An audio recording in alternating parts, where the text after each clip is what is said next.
and there. So even BJP and Congress also same thing. సరే BRS ఇతర పార్టీలకు ఉన్న సమస్యలు ఉన్నా ఇప్పుడు ఎందుకు అందరినీ మనం ఒక వేదిక మీదకి వచ్చినామంటే ఇది పార్టీలు సిద్ధాంతాల కంటే కూడా ప్రజల ప్రయోజనం కీలకం. దీంట్లో ఏ విధంగా ముందుకు వెళ్ళాలి, ఏ విధంగా ముందుకు వెళ్ళాలంటే ప్రభుత్వం ఏం ప్రయత్నాలు చేసిందో మీకు వివరించి భవిష్యత్ కార్యాచరణ నిర్ధారించుకోవడానికి ఈరోజు మనం ఈ మీటింగ్ పెట్టినాం. మీటింగ్లో మీరందరూ సూచనలు ఇచ్చారు, వాటన్నిటిని కూడా అధికారులు నోట్ చేసుకున్నారు మీటింగ్ మినిట్స్.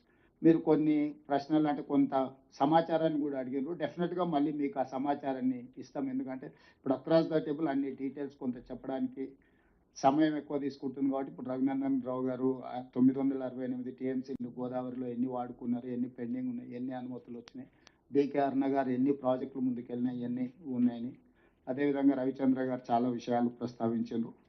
సరే వాళ్ళ వ్యూస్ చెప్పిండ్రు. వ్యూస్ను ఒక పక్కన కన్సిడర్ చేస్తూనే మీరు అడిగిన ఇన్ఫర్మేషన్ కూడా మీకు చేరవేసే ప్రయత్నం చేస్తాం. ఎందుకంటే ఫర్దర్గా మనం మెటిక్యులస్గా ఈ ఇష్యూలో కలిసికట్టుగా మనం ముందుకు వెళ్ళాలి అని అంటే మీ సహకారం ఉండాలి. మన అందరం కలిసి పనిచేద్దాం. అదేవిధంగా దీనికి సంబంధించి రఘునందన్ రావు గారు ఒక వాల్యూ, అసలు మిగులు జలాలు అనే టాపిక్ ఎక్కడి నుంచి వచ్చింది, నికర జలాలు వాడుకున్న తర్వాత ప్రాజెక్టులు పూర్తయిన తర్వాత అవి వాడుకున్నాక మిగిలితే వరద జలాలు మిగులు జలాలు కానీ ఇప్పుడు ప్రాజెక్టులకి అనుమతులు ఎట్లొచ్చిందంటే రఘునందన్ రావు గారు ఒక ఇష్యూ అడిగారు. So in light of that question I wanted to give some clarification ఏంటి అని అంటే 21/9/2016 apex council meeting held Shramshakti Bhavan, new Delhi. దీంట్లో chairperson and members of the apex council. Chairperson వచ్చేసి శ్రీమతి శ్రీ ఉమాభారతి గారు, honourable minister Jalshakti, and Chandrababu Naidu గారు, honourable chief minister Andhra Pradesh, K Chandrashekar Rao గారు, honourable chief minister Telangana.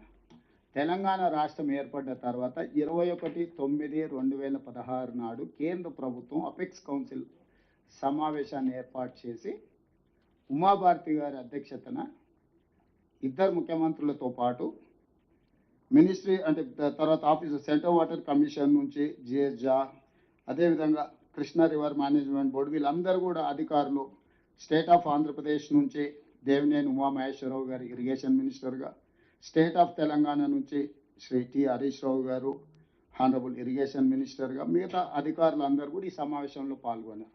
అంటే స్థూలంగా ఉమాభారతి గారు కేంద్ర ప్రభుత్వం తరఫున అపెక్స్ కౌన్సిల్ మీటింగ్ పెడితే ఆంధ్రప్రదేశ్ నుంచి చంద్రబాబు నాయుడు గారు, తెలంగాణ నుంచి చంద్రశేఖరరావు గారు, ఆంధ్రప్రదేశ్ ఇరిగేషన్ మినిస్టర్ దేవినేని ఉమామహేశ్వరరావు గారు, Telangana irrigation minister T Harish Rao గారు పాల్గొని ఆ సమావేశంలో తెలంగాణ ముఖ్యమంత్రి గారు కొన్ని అంశాలను ప్రస్తావించారు. Honourable chief minister of Telangana stated before the apex council that paragraph number 2 is 8 pages meeting minutes record, 6th page of for the existing ongoing and proposed projects in both the states of Krishna River, more than 1000 TMC of water is required.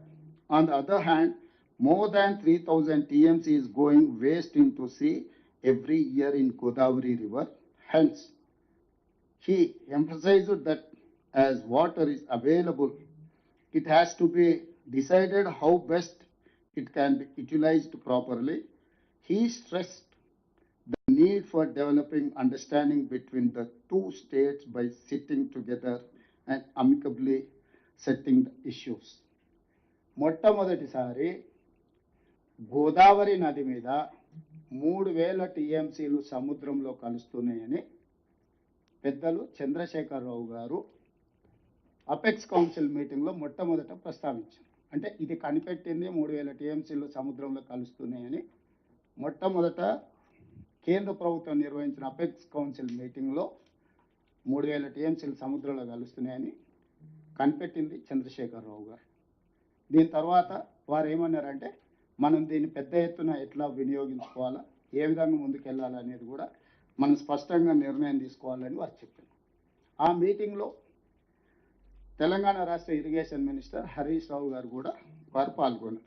వారితో పాటు Rajiv Sharma, S K Joshi, Vijay Prakash, S Narasimharao garu, Shashank Goyal, R Koteswararao, Subrahmanya Prasad, I think Subrahmanya Prasad అంటే మీరే అనుకుంటారు, you are there in that meeting, right?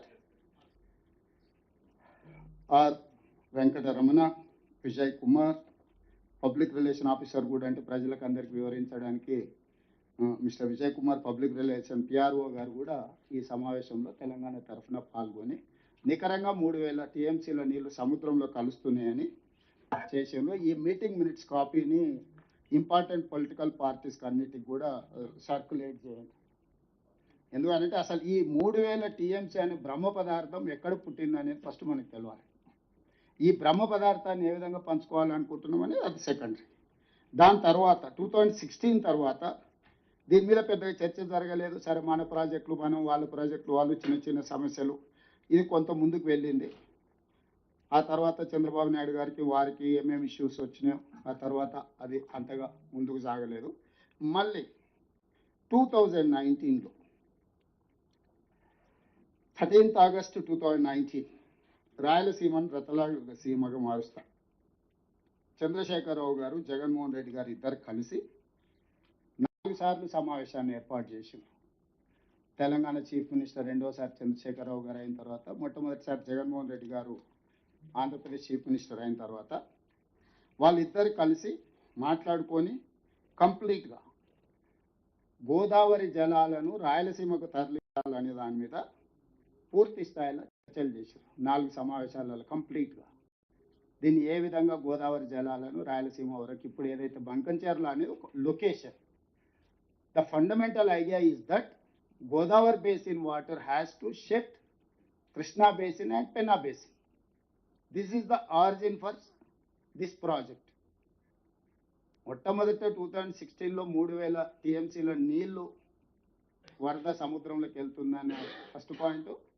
ఈ ప్రాజెక్టులను ముందుకు తీసుకెళ్లాలని 2019లో ఆనాటి ఆంధ్రప్రదేశ్ ముఖ్యమంత్రి జగన్మోహన్ రెడ్డి గారు, తెలంగాణ ముఖ్యమంత్రి చంద్రశేఖరరావు గారు ప్రగతి భవన్లో 4 సార్లు సమావేశాలు ఏర్పాటు చేసి, ఆ సమావేశాలలో ప్రధానంగా, అంటే నేను ఎక్కువ డీటెయిల్ పోను కానీ నమస్తే తెలంగాణలో రాసిన దాంట్లో పెద్దన్నగా సహకరిస్తా రాయలసీమకు గోదావరి తరలింపు. దీంట్లో ఏంటంటే పట్టుదల ఉన్న సీఎం జగన్తో ఇది సాధ్యం, రతనాల సీమగా మార్చేటందుకు సహకరిస్తాం, 2 రాష్ట్రాల అభివృద్ధికి చేస్తాం. ముఖ్యమంత్రి కె చంద్రశేఖరరావు గారికి నగరంలో పెద్ద అన్న ఇది తెలంగాణ ప్రయోజనాలను దృష్టిలో పెట్టుకొని ముఖ్యమంత్రి గారు కృష్ణా బ్యారేజ్ నుంచి శ్రీశైలం నుంచి అక్కడి నుంచి వస్తే తెలంగాణకు నల్గొండ, మహబూబ్ నగర్కు ఉపయోగమవుతుందని ఆ ద్వారా చెప్పారు కదా. దానికి ఇప్పుడు ఇది పార్టీ మీటింగ్ కాదన్నా, ఇది అధికారుల మీటింగ్. దాంట్లో మేమందరం సహకరించడానికి, తెలంగాణ రాష్ట్రం నష్టపోతుంది, దాన్ని సహకరించడానికి మేము వచ్చినాం. మరి మళ్ళీ రాజకీయం మొదలు పెడితే రాజకీయ ఉద్దేశమే